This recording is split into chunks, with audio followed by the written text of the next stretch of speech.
Hey you guys, thanks for watching Dee Crow with My Favorite Groomer on YouTube. So I just want to kind of go through a few of the things about fleas that I use here in my salon. You don't have to use all of it. You don't have to use any of it. You don't have to use... Put this up here because this happened just the other day. And you can just pick and choose what you want to use. And I don't know if it's going to work. I use what I know is going to work. So we had a dog we had several. As a matter of fact, like I told David, once we have a dog that comes in with fleas for grooming, it seems like that lets us know they're here, and then we start to see more. So 2 days in a row, we had fleas. All the parents had no idea their dogs had fleas. Now it's just probably going to trickle effect, through the rest of summer. I've been dealing with fleas for many years. This is where I decided to change how I was handling fleas, and this is why, because I do pet sitting, and when I do pet sitting, I usually do it out of my home. I don't like dogs kenneled. That's the thing, is I don't like dogs caged all day and all that. But if I ever have to do it, then they'll have you have to set it up right. They can't just be caged all these hours. It's just too much.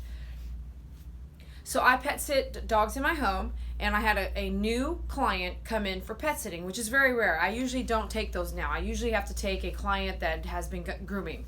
I'm pretty picky about who I have come into my home as far as animals, because I don't want anyone getting my dog sick. I don't want my dogs getting anyone sick. I don't want anyone transferring fleas, all that good stuff, okay? So with that in mind, if a dog's coming into your home, I would think you would want the same thing. It's too late when a dog comes into your home. It has fleas. You've got all this money you have to spend now. It's pretty expensive. So I had 3 dogs come in. This is over 9 years ago. Small dogs. And this is you learn, okay? You start to learn about what you're doing. I hope I'm not too close or too far. So the dogs come into my home for pet sitting for like 2 or 3 weeks. They were there for a while. They brought worms, okay? Worms were just popping out of this one Pekingese dog's butt. I mean, they were just falling everywhere. I thought it was rice at first, and that's what they look like. But I've worked at a veterinarian, and I was like, what's this? And I was like, oh, crap, there's worms. So then I told them, hey, I'm going to give your dog stuff for worms, right? Because they were out of town. Then if my dogs eat the worms, then they can get worms, or they can get sick, whatever. You can get the picture. It looks like rice, and they're moving around. Okay, so one dog brought in worms. They all brought in fleas. And at this time, I think I had my 2 dogs or 3 dogs. I had those 3 dogs being pet sat, and I had one other dog come and go in between that. And they're all treated like my family's dogs. They all hang out with me. They all go in their cage at night. Like they all have we have a system, but they're treated just like my dogs would be treated. That infestation of fleas, which affected every dog in my house, pissed me off. I was like, I am not doing that again, ever. And I don't want that in my salon. Okay. So I did a lot of reading. I spent a lot of money. I was panicking because these were other folks' dogs, okay, and it was my responsibility to take care of them, and I allowed fleas. I just was not informed that they had fleas. So then that's when you learn lessons, and then you push on requirements. So if someone brings fleas into your home, the next thing is, hey, if your dog comes in with fleas, it's this amount of money. If your dog comes in with fleas and you don't tell me, it's so then you have your standards now. So now when it comes to pet sitting, that's a whole nother thing. But when it comes to pet sitting, I have rules and requirements that must be met before I take them into my home. Now, let's look at everything I use here in my salon. When we panic with fleas, and I say the word panic, my heart isn't panicking. I know how to contain it, but I'm like, panic. That's my code word. Panic. We got fleas. That means stop what you're doing and get the fleas controlled now. Because fleas can jump up to 12 inches at a time, which is like boom, boom, boom. It's gone. It's over there now. It's on the other side of my salon in like a few minutes. So when I see fleas, I try to contain my tools. The tools I'm using to shave the dog, I'm kind of monitoring them. Because at the end of that groom, I need to really take care of those, okay? You can't always see the eggs that you're shaving off. You might see some pepper, which is flea dander or flea poop, however you want to call it. But you want to immediately, you're not going to see the eggs that you're shaving off. They're so effervescent and small. I don't even know what they look like, but you're not going to see those. But they can just float all off over to some baseboards and hatch up to 3 years from now. So if you can imagine that, it can be a huge infestation. Now, here's some products. The first thing I do is I have Adam's Flea Spray right here. It's always hanging right by my table. That's because I can spray the trash, I can spray the table, anywhere something's gonna drop off, or I can spray the dog. This I can spray right onto the dog, and it will knock that flea out. 99.9%, nothing's 100%. And honestly, I used this product the other day and it didn't do squat. That flea went running, okay? So I'm not gonna carry this product. It smells good, it smells like peppermint oil, but that flea went running. I never got that flea back. This one, boom, I don't know if it's dead. I'm not gonna try to figure it out, but this will knock them out where it's you spray and they stop. They're just like, okay, I'm staying here. And then you can pick it off. I don't trust fleas because I've seen them. I've sprayed this and I've seen them still live through it. So each flea and their life cycle is different. And this dog may have this life type of flea on it and this one may have this super flea on it. So you just spray it and move on. You try to contain your environment.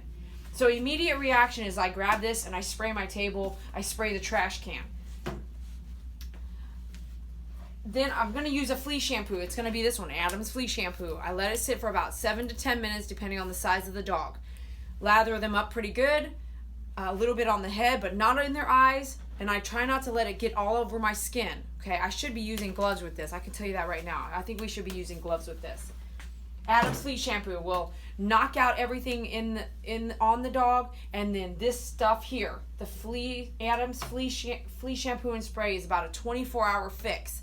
So this is not your true, this is not going to carry you for months and months and months. So you need to decide what you want to do after a groomer is using these products, because if you get those, that's only 24 hours. You're not going to bathe your dog tomorrow again with flea shampoo. Okay, that's just too much work.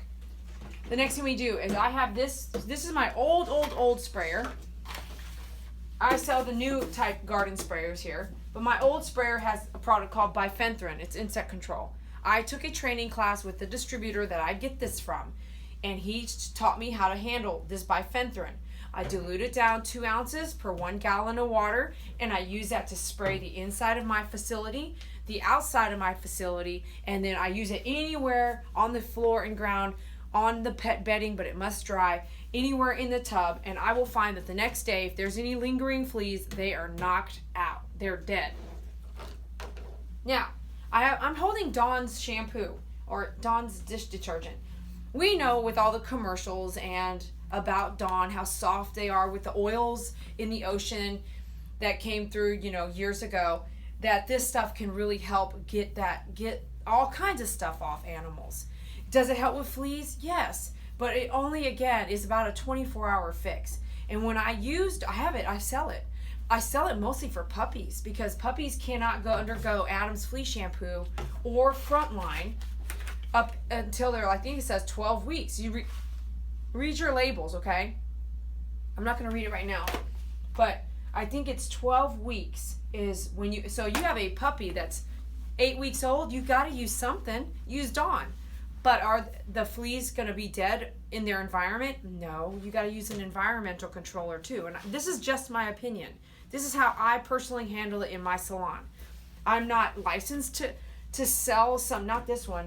I'm not licensed to sell some of the huge chemicals out there, the really harsh chemical. I'm not licensed to do that. This is what Dee Croy does in my own salon, okay? So Dawn actually dries out the coat. I wouldn't do this every day, okay?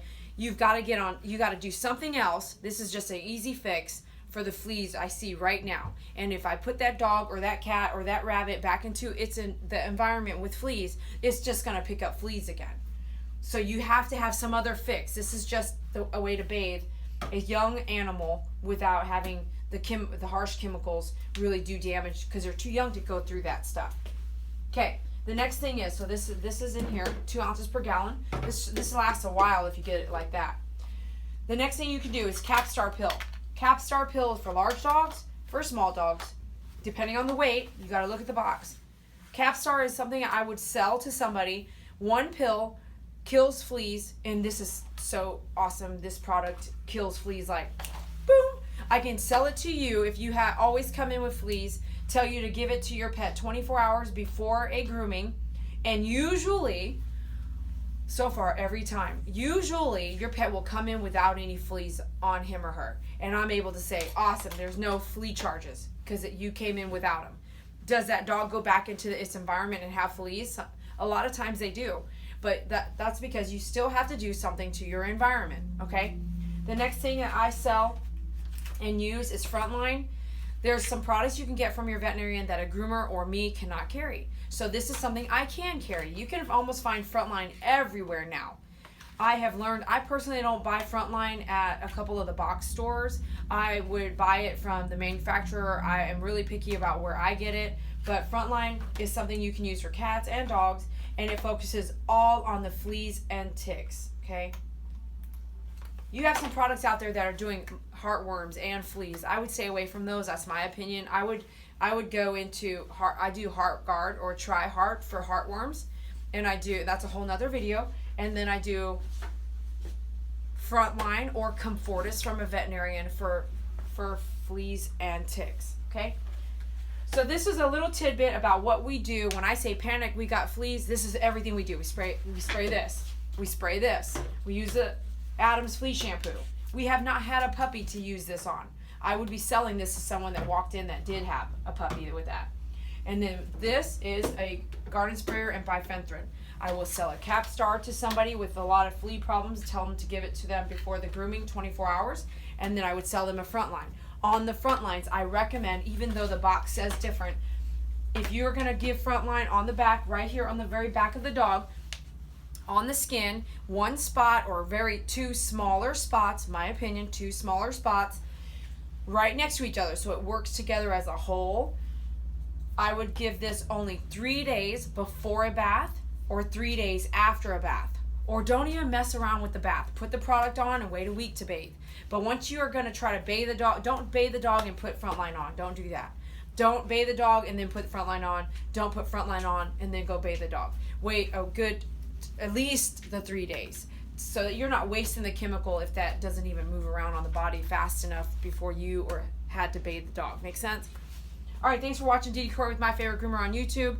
You can go to myfavoritegroomer.com. On the right-hand side, on the very top, on the right-hand side, go to Other, go to Newsletters, and look at the April Recap Flea newsletter. That tells you a lot of things, about 20 different things to do at home, including vacuuming every day, so that you can get the flea eggs out of the environment at home. In the baseboards, it doesn't matter if you have hardwood floors, it doesn't matter if you have tile, they'll still survive. In the baseboards, vacuum every day. Vacuum the cracks between hardwood floors. If you have a pier in one beam home, that means your house does not have a slab of concrete under you.